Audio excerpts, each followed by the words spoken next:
This weekend, we really wanted to push ourselves and build a inexpensive heart monitoring system, but with a twist, using a less likely used component for heart monitoring systems, that is an LDR. Abhijit, you take on and tell them about how it works. So right now we can see that there is no finger on the sensor and the wave is basically flat in the monitor.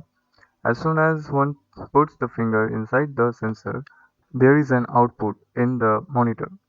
So how does this work? Basically, whenever the blood gets pumped, like when the hearts contract, the blood gets pumped towards the tip of your finger and the light gets absorbed by the blood more.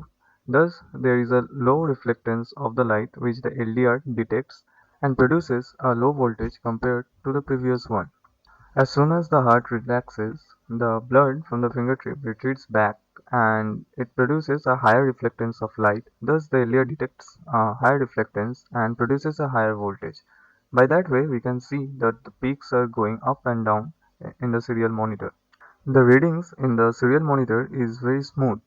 In order to get that smooth value, we used recursive filter to get rid of the high frequency ADC noises in combination with the moving average filter, that is averaging around 250 samples and getting one output.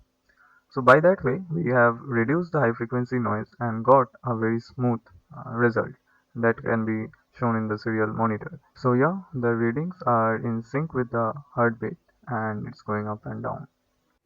Once we were satisfied with the calibration and filtration of the code, and we got our desired readings, we also tried to find the accurate BPM through that. And once we got that, we were very happy. I hope you liked our project. Thank you.